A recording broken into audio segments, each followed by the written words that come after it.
So, I mean, I marked all the answers. So, so for the first question, if you insert into T 540, so it does state that 40 references must be there in this table, and you do not have 40 out here. None of these are 40, so you're going to get an error with 2. And so that's why this doesn't work. And then the next one where you have S set C is equal to 40. You cannot set C equal to 40. Which one it?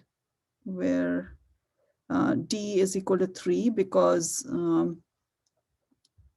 so where D is equal to 3, which one is it? Is 30 out here.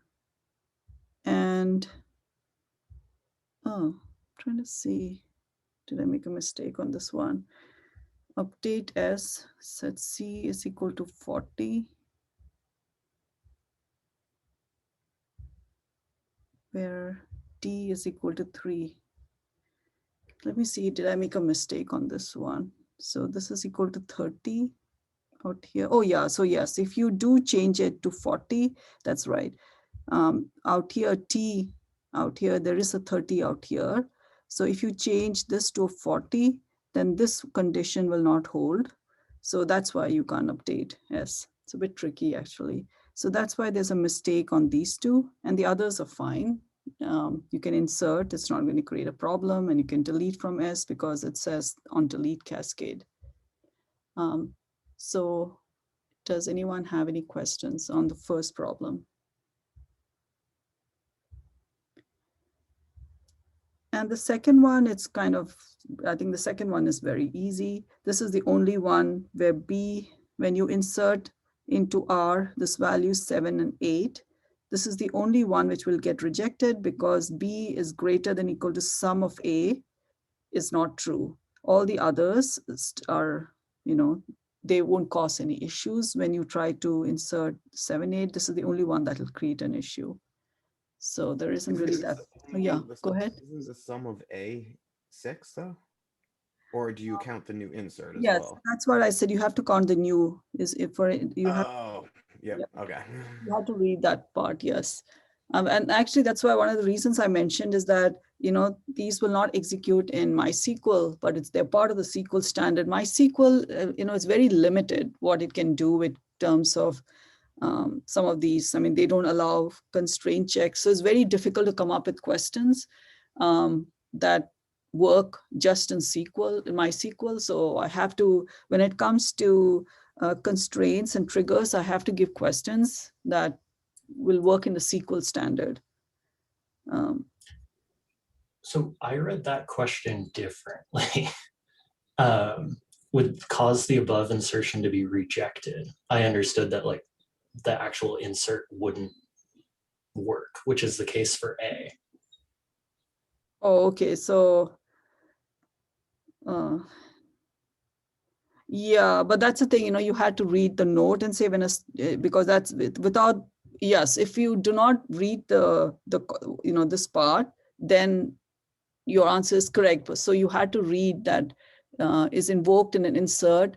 The subquery is evaluated after including the inserted tuple, because if without, Right. yes, I can I see. read that and I understood that, which is why A would be rejected. It wouldn't cause an error, but the insert wouldn't work. Yeah, but then that's, it doesn't make sense, right? I mean, in the sense that it says that a tuple-based check is invoked. So you're not even going to invoke this until you have already inserted it in. So it's, remember, it's like when we did after and before. So this is one of those checks and triggers. If this was written as a trigger, it would be after. And then it'll check after, and then if it creates a problem, it would give you an error. So that's the reason. Otherwise, yes, I mean, then otherwise, I think the first one would work. So that's the meaning of this out here. So yeah, I understand what you did, but the thing is, that's not the way it works. This is one of those things like a trigger which goes as after. So is there anything else on this? Okay, so the next one is the trigger one. And yeah, I don't, unless you have a question, I don't know what to explain on this one. So just if you have a question, then maybe I can answer that. Okay, so I hope everyone understood this one, because it's to me it seems very self-evident. So the main thing for you to figure out is, what this is doing. And so I try to show out here, you have 5 and 6, and then you inserted 3 and 5. So when you insert 3 and 5, this is going to, automatically insert 3 and 7 into it.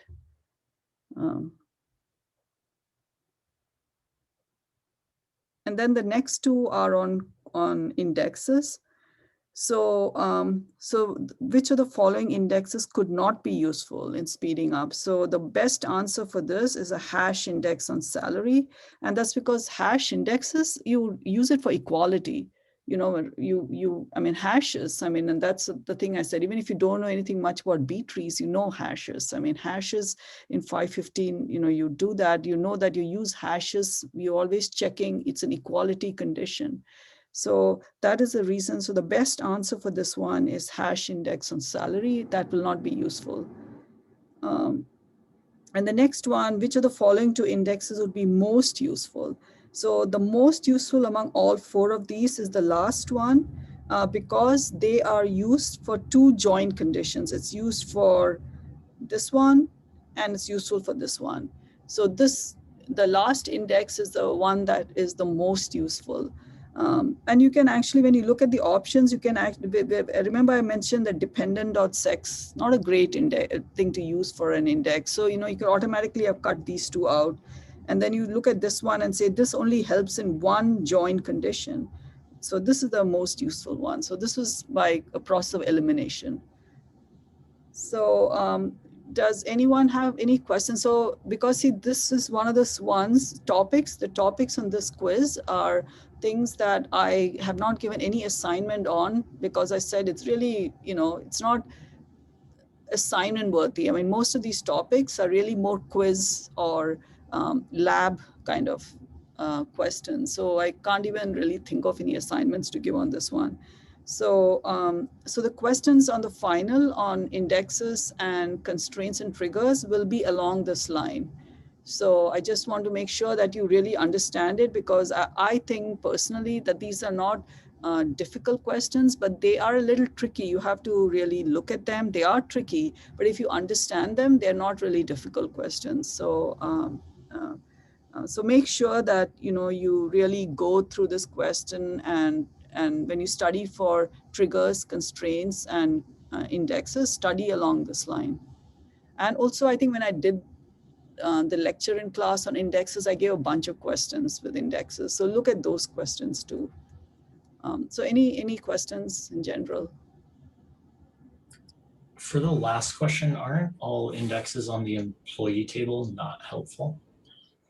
Not really, because see, there is a join condition out here. See, where you Right, but you're starting with the employee table, so you don't have to look up anything in the employee table.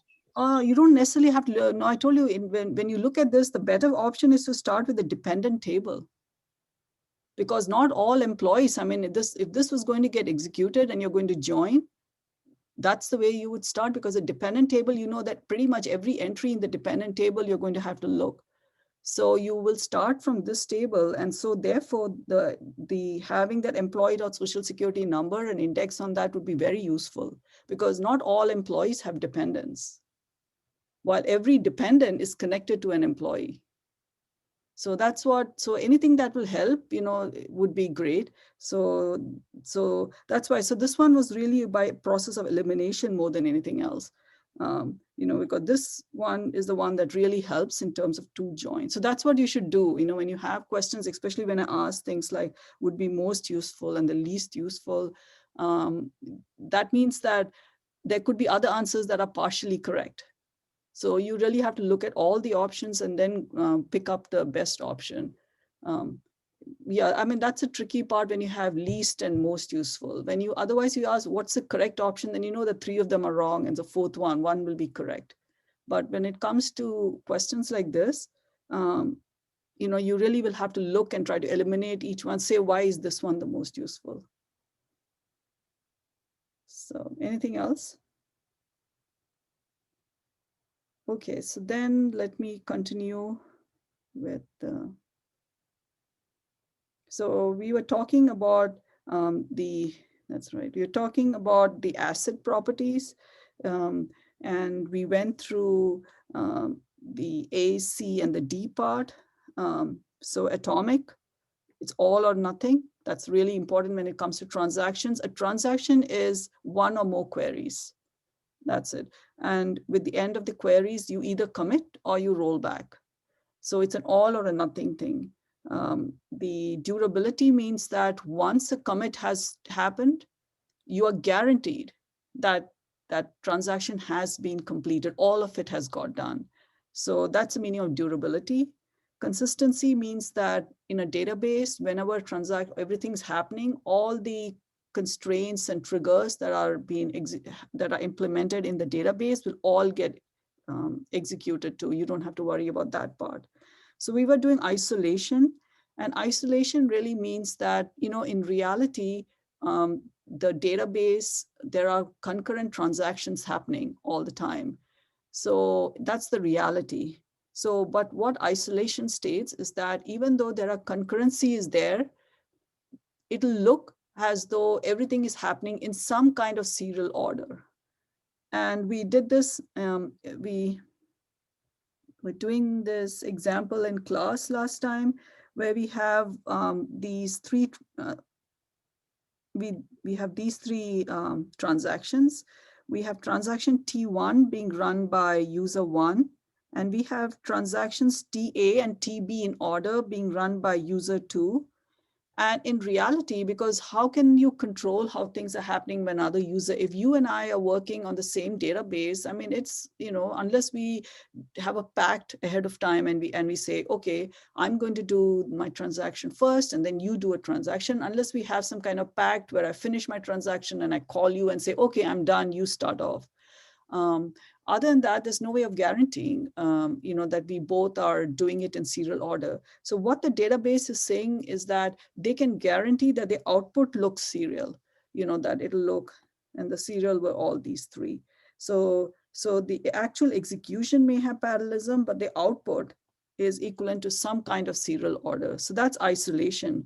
And so these are the 4 properties. So I want to continue with isolation because that's where it stopped. So like I said, in isolation, the database does guarantee that if it's on the same machine, then they're ordered in time. So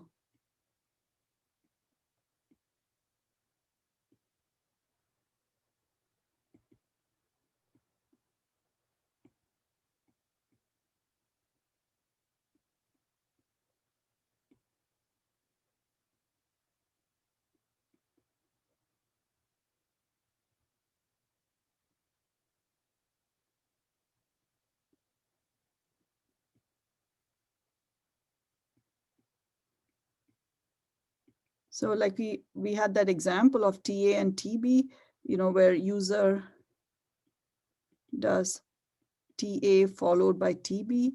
So it's guaranteed that TA will happen before TB because it's on the same machine. But if you are on different machines, then your queries, your transaction queries may interleave, but the output will always look serial. So transactions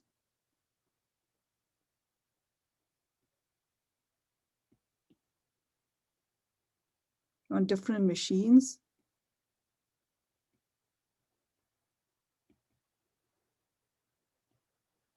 may be interleaved, but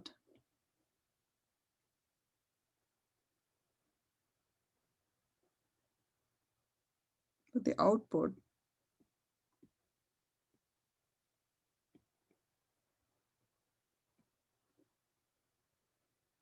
must be equivalent to some serial order.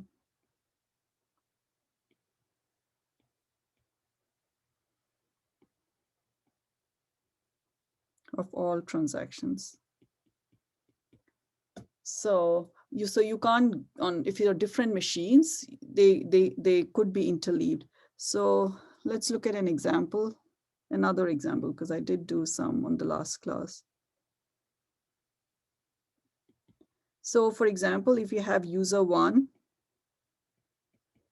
doing T1 followed by T2, and you have user 2 doing TA followed by TB. So if I ask, say, list, there are so many different serial orders that are possible.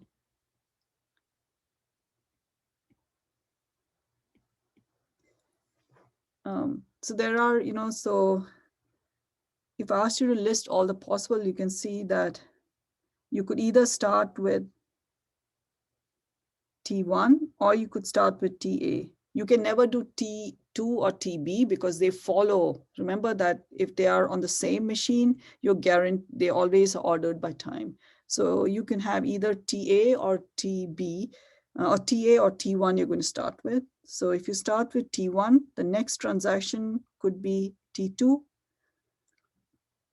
After T2, the only transaction you could have is TA, and that follows TB. But if you start up with, if the next one is TA, then you could have T2 followed by TB, or you could have TB followed by T2. And the same thing, so that's 3 on this, and the similar behavior down here, you have TA.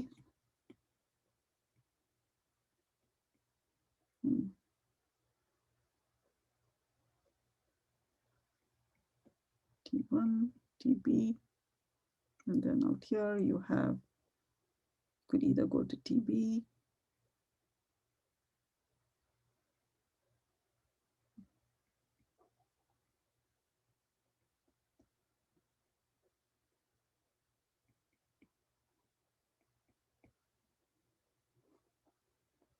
So you have 6 possible, you have 3 and 3. So you have 3 and 3. So there are 6 possible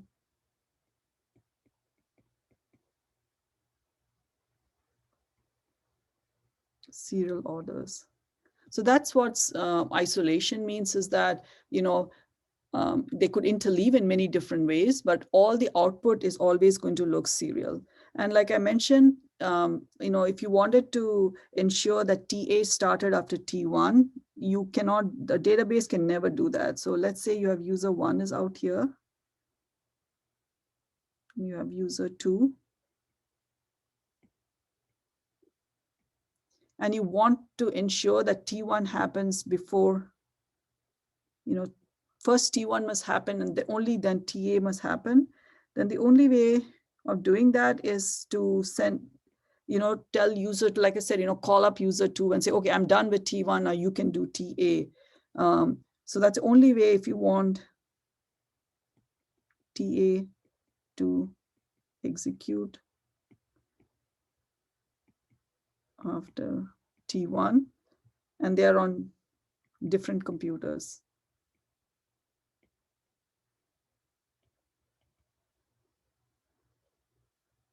So that cannot be done by database. So if you want something like this, it has to be done at the application level.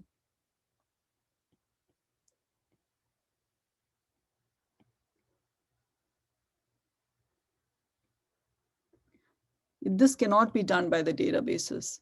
Database cannot do things across different machines, but for transactions, but, it can,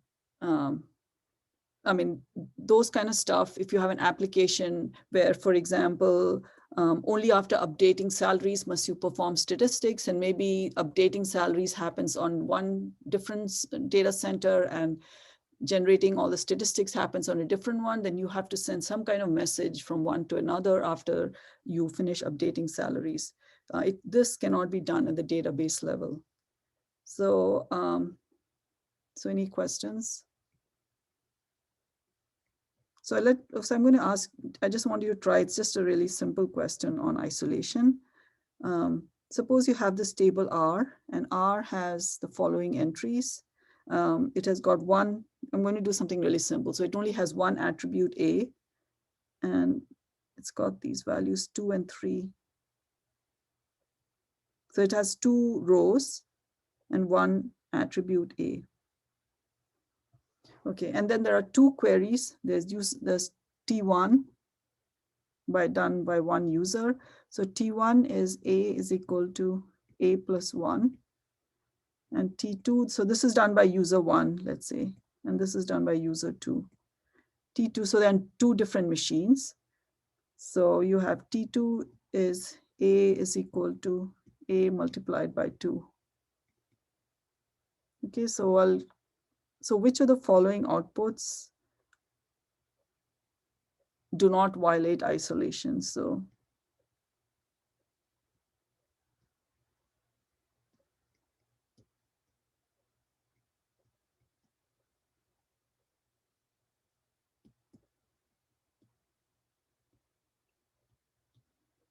I'll give you the options. So we have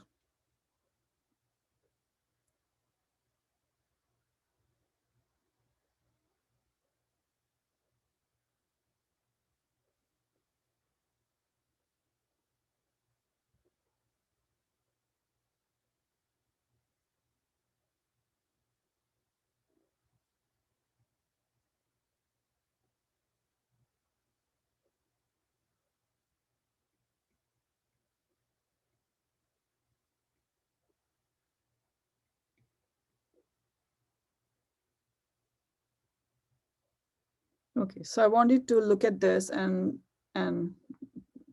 mark the outputs that do not violate isolation, so which are fine from the isolation property.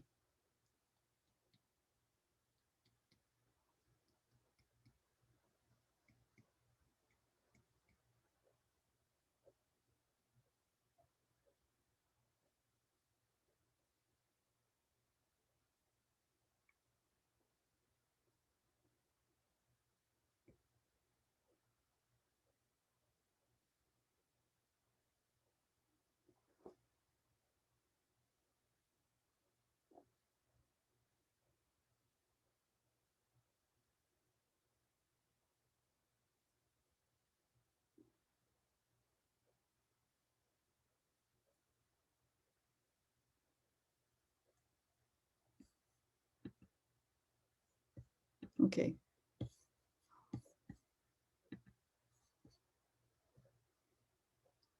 So what the first one, is the first one okay? 6, 8. Anyone?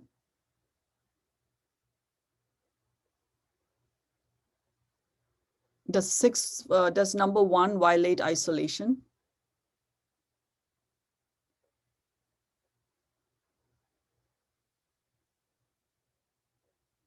Number 1 is good. Number 1, yes, number 1 is good. We have, it's T1 followed by T2. What about number 2? Anyone? Yeah, it's the reverse T2, T1. Yeah. T1. Okay, so number 3, I just want to show you. See, so number 3, the first one it's T2 by T1, and the second one is T2. It hasn't done T1 yet. So this is okay from terms of isolation. It does violate atomicity. So I do want to write there.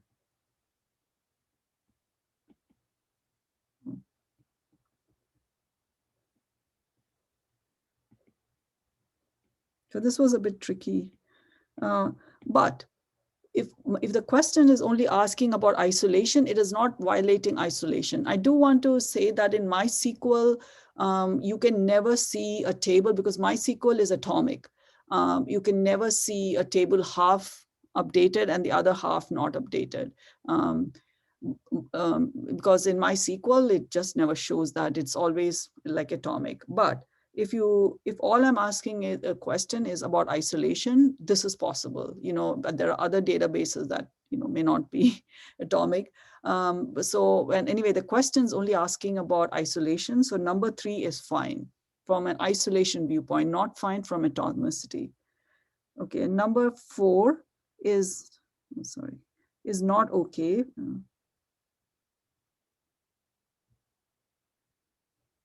Okay, so number 4 is not okay because this first one is T1, T2, and the second one is T2, T2, T1. So it's wrong.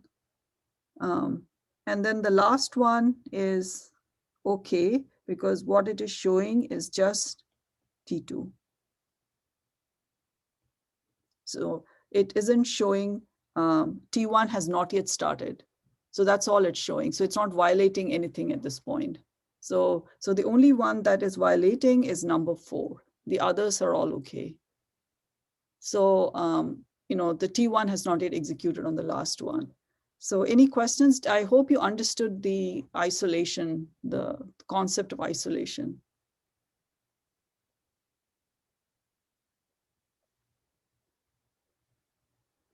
Okay, so I would say that among the 4 the things that ACID stands for, the most difficult one is really the isolation part, because in isolation, where you are really looking at things that are happening concurrently, and that's the whole idea of a database, is that things are happening concurrently all the time, and somehow the database has to ensure that concurrency is there, but at the same time, the output should always look, in this serial order, as though these things were happening in isolation. So it really is a very difficult, the most complicated part in database things to kind of implement. And so we are going to continue talking about isolation, but before that, I just want to show you how to do transactions in MySQL. So let's go to MySQL. How to do MySQL transactions. Okay.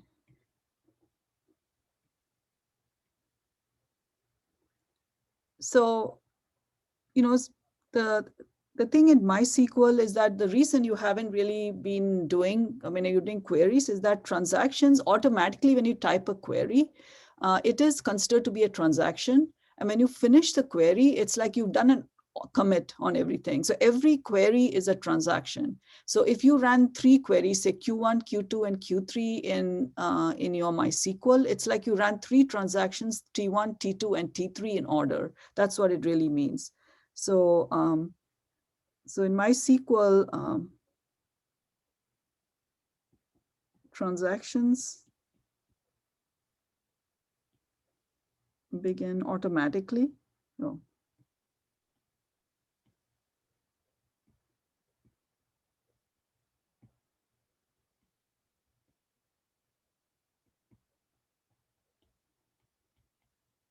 On first SQL statement that you are doing.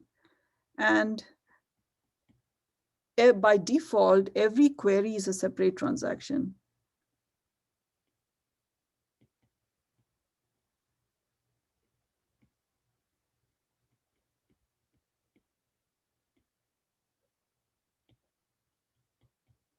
So, so it's like this commit, and it's actually called auto commit, means automatic commit, auto commit. So auto commit is executed at the end of every query.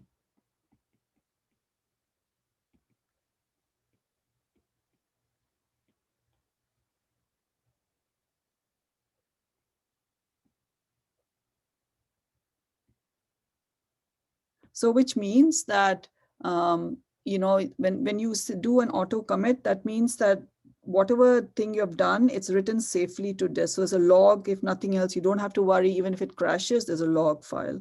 So it's written safely to disk. So so really what's happening is the default setting on your MySQL is something like it's saying this, the command is you can say set auto commit is equal to 1. So this is the default setting. So you don't have to do this. This is the default setting on your on for MySQL. Now, if you wanted to turn this off so that by default every transaction is not a query, you could come in and you could type in set auto commit is equal to 0. So if you say set auto commit is equal to 0, that means now that automatic commit after every query is not there anymore. So after that, every query that you type down, so like query 1, query 2. So let's say we type in, query 1, which is update department set dname is equal to CS.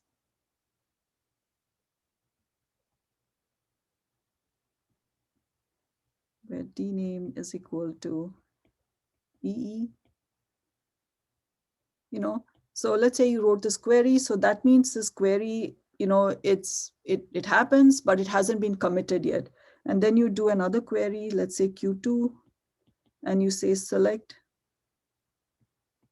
star from department. When you say select star from department, you will see that every CS has become EE. You'll see that update. So now let's say after this point, I write a rollback.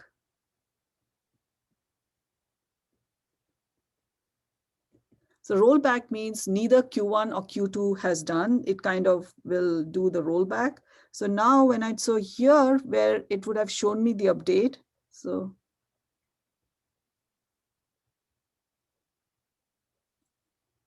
now if I give this command again after the rollback, if I do Q3, select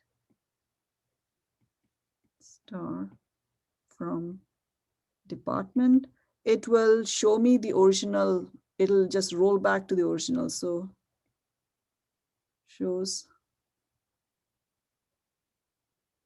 the original department EE.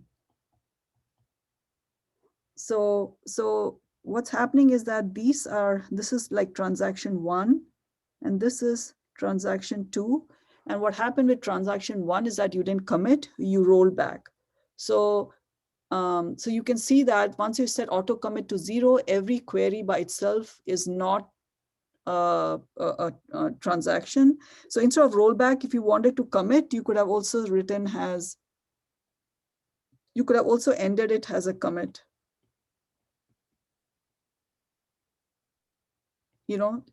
And then it will commit, or you could have ended as set auto commit is equal to 1. So you could have done this, and by doing this, you would be also ending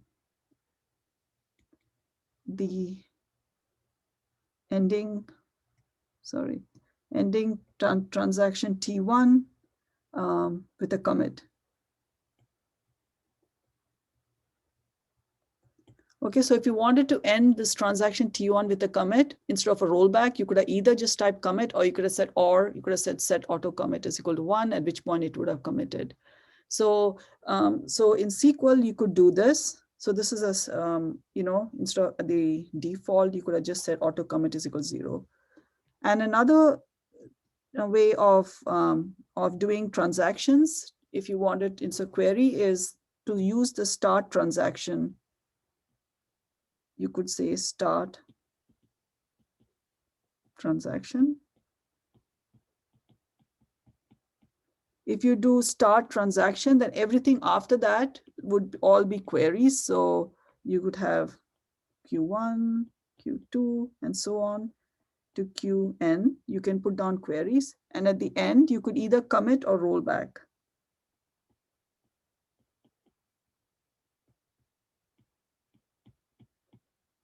If you commit, it'll all Q1 to Qn will happen. If you roll back, none of them, there's no effect of it. So, so this is the in MySQL how to run transactions, and I recommend that you try it out. So does anyone have any questions on this part of MySQL? And definitely you should please try this out. The only way of understanding transactions is to try out the stuff. And the only way to see concurrency and stuff like that is opening. So you open the MySQL on 2 different windows, and then you try on one and you try the other. So it'll be like 2 users, user 1 and user 2 on 2 different windows of your on the machine. So that's the only way of checking out concurrency happening actually. Um, of seeing concurrency in action. So I want to continue with the isolation property, which I said, is that is the most tricky one. So the whole idea is that databases were set up for concurrency. And what isolation is kind of removing concurrency. So sometimes, isolation is really good when you're updating. I mean, remember the airline reservation example I showed in class when I first started talking about transaction? Definitely, you want that when you're updating the tables, flight, and reservation, you want those to happen atomically. But on the other hand, remember when we try to book tickets on a flight, very often you pull up the flight information and you look up the seats and you look up stuff like that, and you leave it open for a long time, and you don't necessarily make a reservation. Sometimes you can leave it open and never make a reservation. And sometimes, after a long time, you might decide to make one. So, maybe reading, it's okay, as users, we all understand that if you have kept something open, and then when you try to reserve, if you don't get a seat, you kind of understand that somebody else has taken. I mean, if not, you get frustrated, but you do know that, you can't call up the airlines and say, you know what, your database, your software is all wrong. I saw that there was a seat available, but when I went to book it, I couldn't get it because somebody else had taken. That's not fair. It's not going to work. That's not the way all of us work on, been doing this. Anyone who has been not living under a rock understands that, when you are interacting, sometimes you see information and later on when you actually try to do it, it's not there. That's because maybe somebody else in the meantime has taken. And so what they're trying to say is that, you don't want to lock things. The only way of really, ensuring that things work in a serial order is actually using locks. But the moment you start using locks, if I lock up the database, that means nobody else can use it. If somebody else wants to book something and all, they can't really use it if I'm holding the lock. So therefore, what you really want to do is that for writes, yes, for writes, you want to make sure things are all happening in some kind of order. So for example, even the bank example where I was, transferring money from one account to another account, I want that to happen in order with no other interleaving, other people writing in the middle of that. You don't want that. But for reads, maybe, it's an overkill. Maybe I'm okay with seeing things that are not consistent and not correct. It's okay with me for performance improvement. So that's what we're going to talk about, is that's what they do, is that, yes, the only is that for isolation, the simple solution is, of course, locks. So what should I say? Let me just summarize this part. So what I'm saying is that isolation is achieved with locks.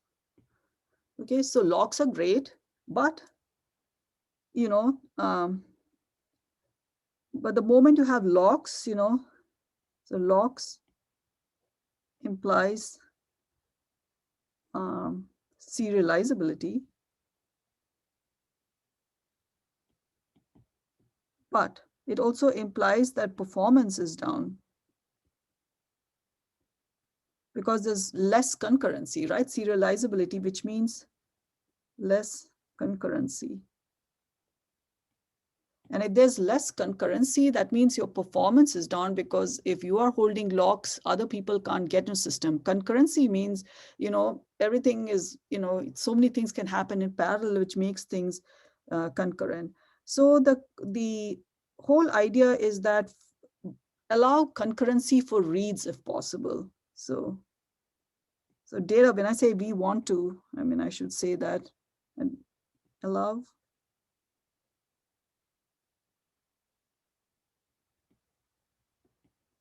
concurrency of reads, at least when uh, when it's okay, so let's say when it's possible. Maybe sometimes you don't want concurrency of reads, but otherwise, whenever it's okay, leave it there, so databases do allow some degree of, will allow concurrency of reads.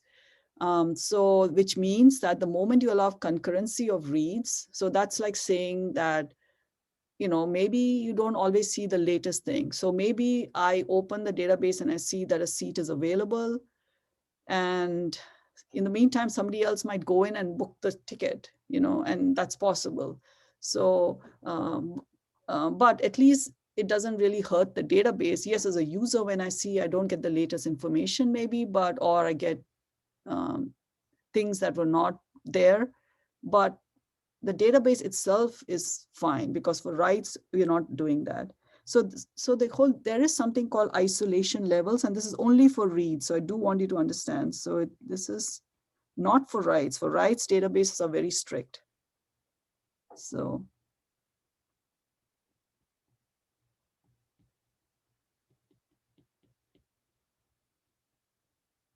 there is something called isolation levels. And again, it's only for reads, not for writes. So before you do a transaction, you have to say set transaction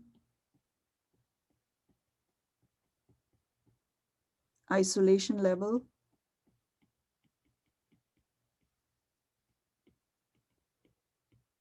And then you put down the level, and I'll talk about what the levels are. And then you do start transaction. So if you set the isolation level, then for the transaction that's following, it will be at that isolation level. So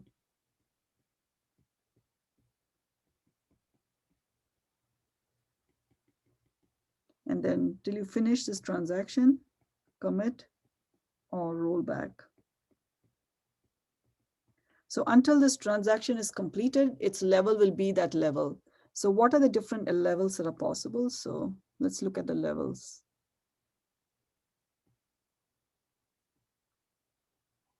Okay, so we have the following levels. You can have serializable, of course, where everything looks like it's T1, T2, T3, some kind of order. Or you could have repeatable read. So it's repeatable read. Or you could have read committed. Or you could have read uncommitted. So there are 4 possible isolation levels: serializable, repeatable read, read committed, and read uncommitted. So if you compare these different levels, when it comes to concurrency, when it comes to the following properties, sorry. Okay, for concurrency, it increases as you go down. Obviously, because like you said, read uncommitted is like reading anything. There are no locks out here, because so this one is the strongest as you go down, and weakest, or because when you are serializable, you're not very concurrent. In terms of consistency of the database, what you're reading, if you can, about believing it and all this stuff, it's increases as you go up. So consistency increases as you go up, and then the overhead increases as you go up, because for serializability, you need a lot of locks and it takes time. So the overhead is highest at this level.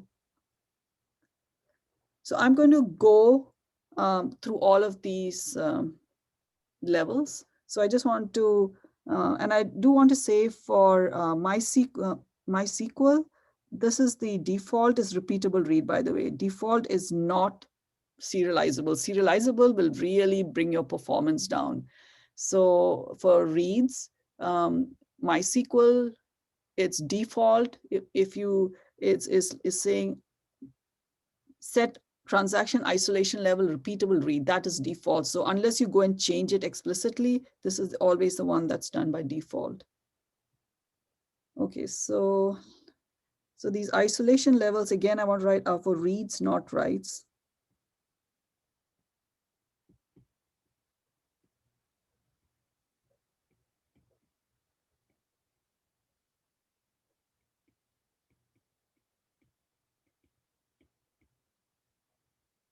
And each transaction has its own isolation level. So it's only going to affect this one. So each transaction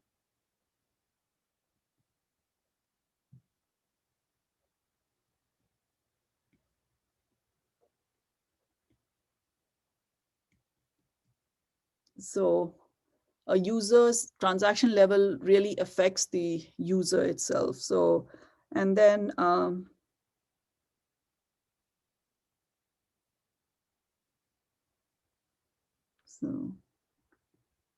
so UI's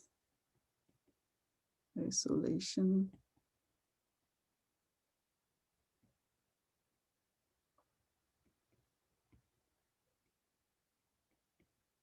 UI.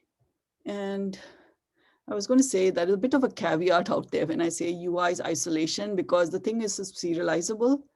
And so this is something I would like you to try out. So I'm kind of going to put this in a, this third bullet point out here, it's like a bit of an iffy one, because if you do serializable grabs locks.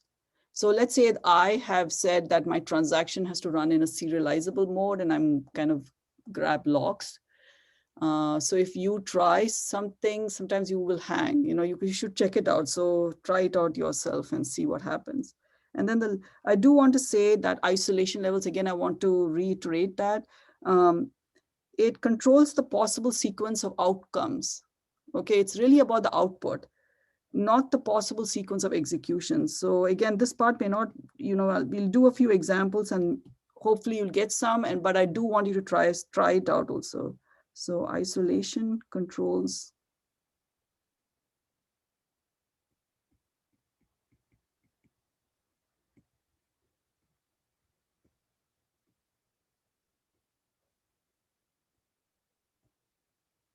the possible sequence of outcomes. That means the results.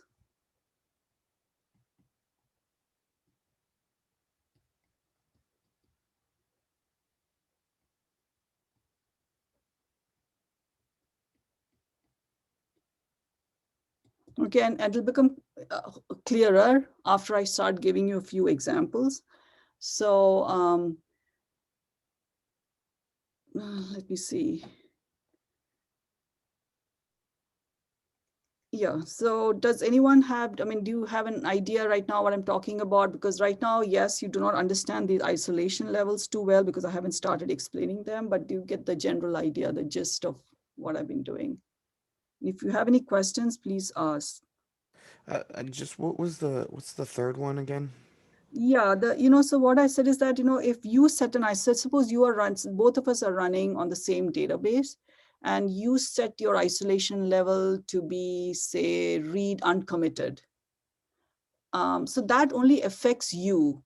The fact that Okay. you have set the transaction level to be uncommitted, but I am working also on the same system, it doesn't affect me in any way. Or say you have said read committed, it doesn't affect me at all, what I am doing on my machine. So each one's isolation level only really affects that person. It doesn't affect other people. So that's what I was really talking about. Okay. All right. Thank you. As long as you understand that it's all for reads, and that's the thing. And I did want to show a kind of caveat out here because, among all of these, and I'll talk about, I'm going to, the next class, because it's the ending of class, I'm going to start with read uncommitted, and then I'll work my way up. We've already done serializable. Serializable means that the output always has to be T1, T2, T in the kind of order. And finally, we'll talk about how all of this is implemented. And as you can make out, so these things are really implemented, especially serializable. The only way you can guarantee that things come out as T1, T2, T3 and all is by grabbing locks on the system, putting on locks. So if you put locks, let's say both of us are using the same database and you have said serializable and you've kind of grabbed a lock. So even I on my machine might get affected depending on what I'm trying to do if you have taken a serializable lock. So the serializable thing, yes, it does affect other people. So that's why I kind of said that this third one is a bit iffy. So I know it may not be totally clear at this point. I'm going to continue with this in the next class, and hopefully you'll understand it a little more. But please, you really need to try this out. So I'll put up after the next class, I won't do it today, I'll put up a kind of lab assignment quiz kind of thing up there. It's not going to be graded. I'm just putting it up there, and I really, really, really want you to try it out. It's more like a lab come quiz come exam kind of sort of stuff, because that's the only practice you're going to get. And this is the one topic that you really have to try it out, especially the concurrency part, and open stuff up on 2 different terminals. So that I'll anyway do it after the next class. But anyway, it's after 10 o'clock. So any questions? Okay, if not, I will see you on Wednesday. Okay, bye.